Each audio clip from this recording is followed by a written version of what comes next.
Kung pagod ka na, kailangan mo namang magpahinga. Kaya maglaan ka man ng oras para huminto at huminga. Gawin ang iyong araw bilang D-Day!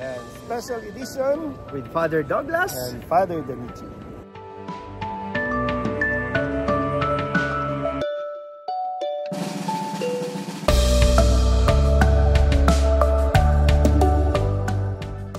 Okay, mapagpalang araw sa inyong lahat. So, nandito tayo ngayon sa Milan, Italy. Yan. At specifically, nandito tayo. Background natin ang sikat na Duomo or Cathedral ng Milan.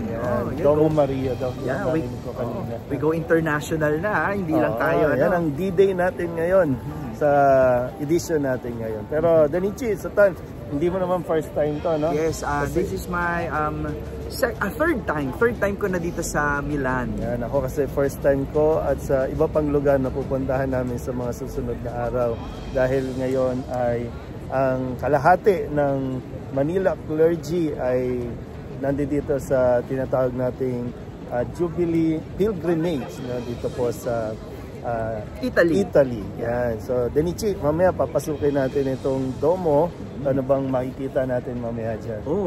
Dalawang santo ang maalala ko na remarkable na makikita natin dito. Una, ang mga labi ni St. Charles Borromeo. Si San Carlos, sino ba siya? Malapit sa atin yon sapagkat doon tayo graduate na theology. Dahil si St. Charles ang isa sa kilalang nagtayo ng mga seminaryo na uhuhubog para sa mga inihahandang kalalakihan sa pagpapari. Kaya nga kilala ang San Carlos Seminary sa Guadalupe, Makati bilang Archdiocesan Seminary ng Archdiocese of Manila. At dyan pumapasok ang lahat ng mga nagnanais magpare, no, na Manilenyo.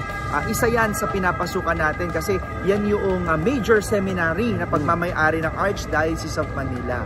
Well, si St. Charles, nandyan mamaya, makikita natin ang kanyang labi sa ilalim. At ganun din, ang isang remarkable at favorite ko na image dito, yung image ni San Bartholomew. Si Saint Bartholomew, binalatan.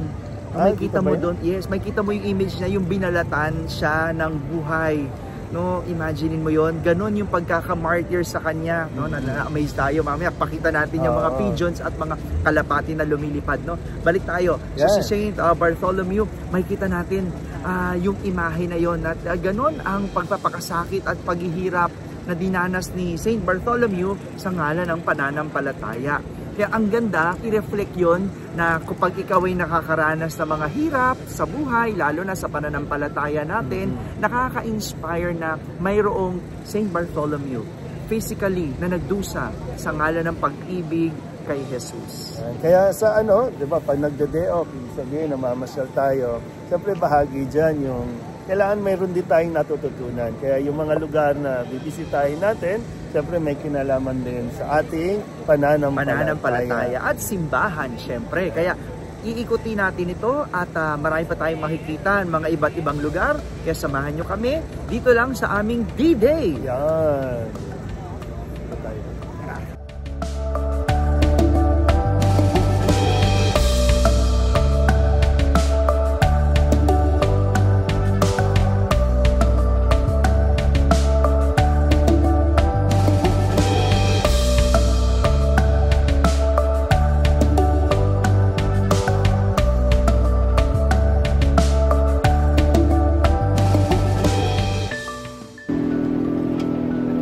Sa loob ng Duomo Cathedral at kung mapapansin natin mula sa pader, sa sahig, sa kisame at yari sa marmol o bato. Kaya tingnan natin yung mga iba't ibang detalye nitong cathedral at suriin natin, papansin nyo, lahat yari sa marmol.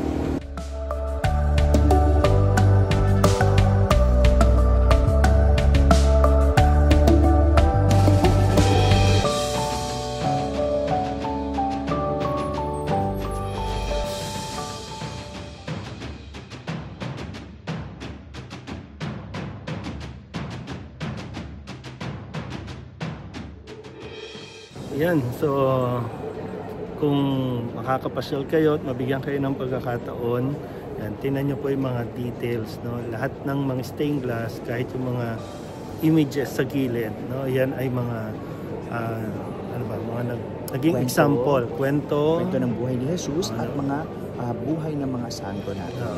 Yan. So sana, no, pag pupunta kayo, tingnan nyo, pansinin nyo yung bawat detalye. Hindi lang basta magpipicture, kasi talagang magtuturo din lahat ng makikita ninyo sa loob ay may kwento na may kinalaman sa pananampalataya. Hindi lang yan, no? Hindi lang dito sa Milan, hindi lang sa ibang bansa, kahit sa ating mga simbahan sa Pilipinas, ang Manila Cathedral, no? May mga stained glasses din doon, at makikita nyo rin, marble din, yung mga ibang mga detalye ng simbahan. Kahit doon sa Manila Cathedral, naiaakyat, no? Dito kasi kilala rin dito yung view sa taas, pero dahil maraming tao ngayon, hindi tayo makakaakyat. Sa Manila Cathedral, ganun din. Pwede rin maakyat yon, lalo na yearly kapag open house. So, yung mga ganitong mga bagay ay magandang ma-appreciate natin, lalo na yung mga simbahan natin luma sa Pilipinas. Talagang nakaka-amaze, no, yung laki, at talagang hindi ko alam, no, sabi kasi kanina nung ating isang pare, 600 years na itong simbahan na ito, simula nang maitayo ito. Kaya imagine niyo, no, ilang taon bago natayo, ngayon 600 years na nakatayo pa rin itong simbolo ng pananampalataya dito sa Milan. Ganun talaga, Father, kapag hindi substandard. Ayan. Ayan. Tumatagal, no? Talaga pag patong bato, may tibay, no? Yes, marmol. Kaya pag substandard talagang hindi yan tatagal Kaya, okay, so tingnan pa natin yung ilang bahagi ng simbahang ito.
At dito nagtatapos ang ating unang araw para sa ating special edition, para sa ating D-Day.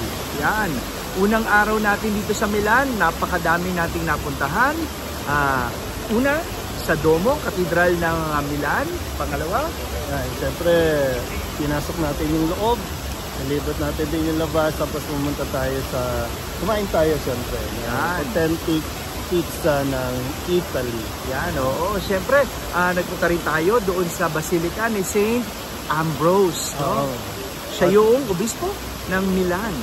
At siyempre, pumunta rin tayo at nag-celebrate tayo ng misa sa Basilica ng simbahang nakatalaga kay Samahan na Birhen. So ngayon, siyempre, bago matapos ang araw at mamaya siyempre kakain tayo. Kaya, para sa pagtatapos natin, para sa episode natin ngayon, kaya kung pagod ka na, kailangan mo namang magpahinga. Kaya iset mo na ang araw para ikaw ay huminto at magpahinga. Gawin ang iyong araw bilang D-Day! Siya si Father Janichi. At siya naman si Father Douglas.